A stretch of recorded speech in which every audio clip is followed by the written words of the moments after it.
তাড়াহুড়া করা শয়তানের কাজ। বলেন তাড়াহুড়া কার কাজ? বলেন তাড়াহুড়া কার কাজ? তবে বলেন সবাই, তবে 5টি কাজ আমাদের তাড়াতাড়ি করা উচিত। প্রথম কথা, তাড়াহুড়া কার কাজ? তবে আমাদের কয়টি কাজ তাড়াতাড়ি করা উচিত? 5টি। 1 নম্বর মেহমানদারি করা, 2 নম্বর মৃত ব্যক্তিকে দ্রুত দাফন করা, 3 নম্বর কুমারী মেয়েকে দ্রুত বিয়ের ব্যবস্থা করা, 4 নম্বর ঋণ থাকলে ঋণ পরিশোধ করা, 5 নম্বর গুনাহ থেকে এখনই তওবা করা, দেরি না করা। এই 5 কাজ তাড়াতাড়ি করতে হবে, এগুলো শয়তানের কাজ না। এর মধ্যে একটা হলো মেহমানদারি করা। 4 কাজে মুসলমানদের অলসতা করা উচিত নয়। কয় কাজে? 4 কাজে। 1 নম্বর, বাবার সম্মানে আসন ছেড়ে দেওয়া, এখানে অলসতা করা যাবে না।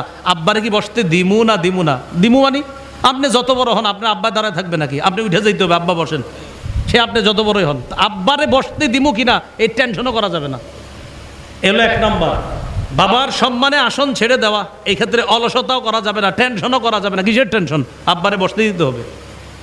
2 নম্বর, মেহমানের মেহমানদারি করা, এখানে অলসতা করা যাবে না। 3 নম্বর, যানবাহনের পরিচর্যা করা। ওই যে মোটর সাইকেল চালান যারা, আপনারা এটা বারবার পরিচর্যা করতে হবে। যারা গাড়ি চালান এটারে পরিচর্যা করতে হবে, এটার কোনো ঝামেলা আছে কিনা এই পরিচর্যা করতে হবে, এক্ষেত্রে অলসতা করা যাবে না। এটা গেল আপনার 3 নাম্বার। তো এই ক্ষেত্রে কি করা যাবে না বলেন তো? অলসতা করা যাবে না। 4, কোনো আলেম, সে যেই কোনো আলেম হোক, যেই এলাকার আলেম হোক, শুধু ঢাকার আলেমকে সম্মান এমন না, স্থানীয় ওলামায়ে কেরাম যারা, সবাইকে, কোনো আলেমকে সম্মান করার ক্ষেত্রে অলসতা না করা। যেমন ঢাকার যারা আসে তাদেরকে এমন সুন্দরভাবে বসান, স্থানীয় আলেমদেরকে এত সুন্দরভাবে কিন্তু বসান না, কিন্তু বিষয়টা সুন্দর হয় না।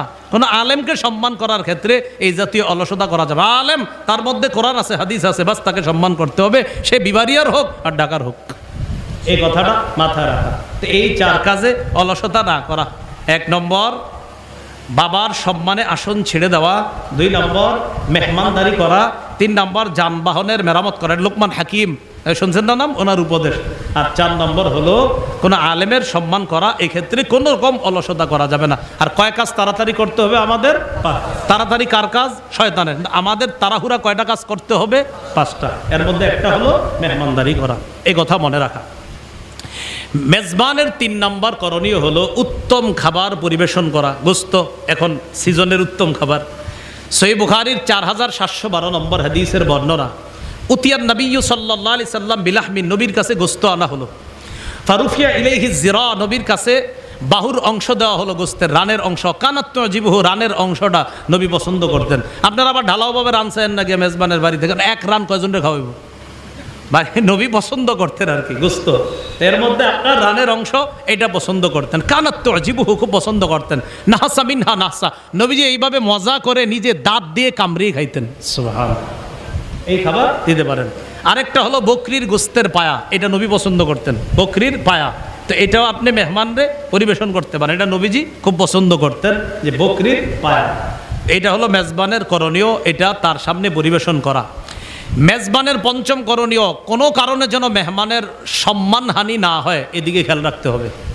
লূত আলাইহিস সালামের ঘরে মেহমানরা বসা, লূত নবীর জাতি আসছে, আসার পরে যে তাদের বদভ্যাস ছিল, ওই অভিপ্রায় তারা ব্যক্ত করলো। লূত নবী তাদেরকে বললেন, ফাত্তাকুল্লাহ, আল্লাহকে ভয় করো, ওয়ালা তুখজুনি ফি দয়ফি, আমার মেহমানদের ব্যাপারে আমাকে লাঞ্ছিত করো না, অপমান করো না, তারা আমার মেহমান।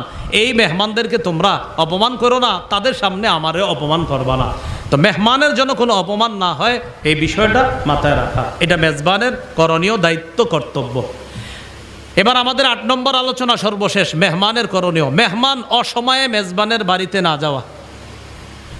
আপনি গেছেন খাওয়ার সময়, মানে আগে কিছু বলেন নাই, এই আসসালামু আলাইকুম, কেমন আছেন, খাওয়ান দেন, এরকম না। আগে থেকে আপনার এটা, এই যুগে তো জানানো সহজ, তো আগে থেকে এটা জানতে হবে মেজবানের। আপনি হঠাৎ গিয়া সালাম দিয়ে দিচ্ছেন, বাস কি দিবে? তো যাই হোক, এরপরেও আপনার মেহমান যদি হঠাৎ উপস্থিত হয়ে যায়, আপনারা মেজবান যারা থাকবেন ঘরে উপস্থিত কিছু থাকলে ওইটাই দিবেন। হাদিসে আসছে, হযরত জাবের রাদিয়াল্লাহু তাআলা আনহুর বাড়িতে একবার উপস্থিত মেহমান আসছে, তো তিনি তাদের সামনে খেজুর দিছে আর সিরকা দিছে, খেজুর আর সিরকা।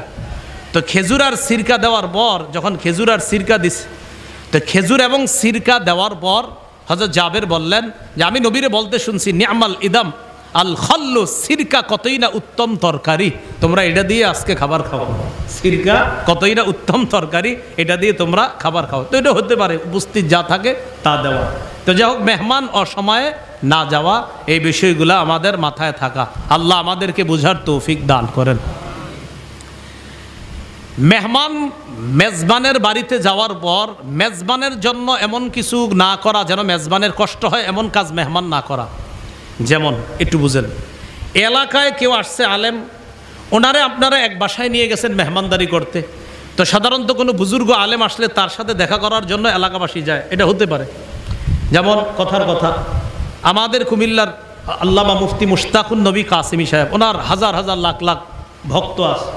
তো তাকে এই এলাকায় নিয়ে আসলেন, তো স্বাভাবিকভাবে হাজার হাজার মানুষ আসবে তার সাথে দেখা করার জন্য, ঠিক আছে। যার বাসায় নিছেন বলেন তো, ওই বাসার মেজবান কি হাজার হাজার মানুষের মেহমানদারির আয়োজন করছে? করে নেই। তো ওনার সাথে আপনারা 30-40 জন ঘরে গেছেন। যাওয়ার পর মেজবানের মাথায় আছে আমি হুজুরের সহ সর্বোচ্চ 10 জনে মেহমানদারি করবো। তো বেচারায় ওই অনুযায়ী মেহমানদারির আয়োজন করছে, কিন্তু 30 জন বসে রয়েছে। ওই বেচারায় আপনার চানাচুর দেয়, কাঁঠাল দেয়, আম দেয়, কমলা দেয়, লেবু দেয়, আঙ্গুর দেয়, আনার দেয়, বুঝা এটি খায় একটু তাড়াতাড়ি যান। যায় না, না যাবো না ভাই, এগুলা কিন্তু না করা, বুঝছেন? এগুলা মাথায় রাখা যে 30 জন মানুষকে তো আর তারা ভারী খাবার দিবে না। এইটা আমরা কেন বুঝি না? দেখা হয়েছে, দোয়া চান, চলে আসেন, শেষ। এই জন্য এই বিষয়গুলো কিন্তু মাথায় রাখা। সহিহ মুসলিমের বর্ণনা, লা ইয়াহিল্লু লিমুসলিমিন আইয়ুকিমা ইনদা আখিহি হাত্তা ইউসিমা, কোনো মুসলমানের জন্য এটা বৈধ নয় যে সে তার ভাইয়ের কাছে এতটা সময় অবস্থান করবে যে তার মেজবান ভাইকে সে কষ্ট দেয়। সাহাবী প্রশ্ন করলেন, কাইফা ইউসিমুহু, হুজুর কষ্টটা কিভাবে দেয়? কয় ইউকিমা ইনদা আখিহি, কয় এমনভাবে অবস্থান করে লা সেই আল্লাহু ইউকাররিবুহু বিহি, যে মেজবানের ঘরে আর কিচ্ছু থাকে না এর দেওয়ার মতো, কিন্তু হে উঠবো না, আমি পয়সা দিই, আরও দেন, এরকম। তো এটা না করা। আবার আরেকটা হতে পারে, 10 জন মেহমান হয়ে গেছেন কোথাও, তো যিনি মেহমানদারি করবে ওনার ঘরে ধারণ ক্ষমতা 5 জনের, তাহলে উনি কয়জন করে খাওয়াবে? 5 জন। বাকি 5 জন বাইরে আছে, হয়তো চেয়ার টেবিল দিবে যে একটু বসেন। এখন যেই 5 জন ভিতরে পাঠাইছেন আপনারা খাইতে, ওনারা খাইছে, খাওয়ার পর একটু দই হইলে ভালো হইতো, তো দই খায়, আরও সব খায়, পান সুপারি যা আছে সব বের হয় না, মাথায় আনে না যে আরও 5 জন বাইরে। আর মেজবানও তো লজ্জায় বলতে পারতেছে না যে আল্লাহর হস্তে এবার ওঠেন না, আপনার ঘরে যা আছে দেন, এবার বালিশ দেন, একটু শুই। তো এটা কিন্তু না করা, এটা কষ্ট মেজবানের। ভাই, এটা ইসলাম, এটা আমাদেরকে ইসলাম এই শিক্ষা দিছে যে মেহমান এমন কাজ না করা যেটা মেজবানের কষ্ট হয়, এটা না করা। মনে থাকবে তো কথাগুলো ইনশাআল্লাহ সবার? তো এরকম কোনো আচরণ না করা যে আচরণের কারণে মেজবান কষ্ট পায়, এমন আচরণ না করা। মেহমানের 3 নম্বর করণীয় হলো, মেহমান খাবার খাওয়ার পর মেজবানের জন্য দোয়া করা। আরবিতে পারলে আরবি, বাংলায় পারলে বাংলা। আরবি যদি পারেন, আল্লাহুম্মা বারিক লাহুম ওয়া ফিমা রাযাকতাহুম, আপনি এটা বলতে পারেন আল্লাহ তাদেরকে তাদের রিজিকে আপনি বরকত দিয়েন, ওয়াগফির লাহুম, তাদেরকে আপনি মাফ করেন। আপনি বাংলায় বলবেন আল্লাহ তাদের রিজিকে বরকত দিয়ে দিয়েন, তাদেরকে আপনি মাফ করে দিন। সহিহ মুসলিম এই দোয়াটা। আরও দোয়া করতে পারেন, আল্লাহুম্মা আত'ইম মান আত'আমানি, আল্লাহ যিনি আমাকে খাওয়িয়েছেন তাকে আপনি খাওয়ান। ওয়াসকি মান সাকানি, যে আমাকে পান করিয়েছে তাকেও পান করান। কোনো নুসখা আছে মান আসকানি, যে আমাকে পান করিয়েছে তাকেও পান করান।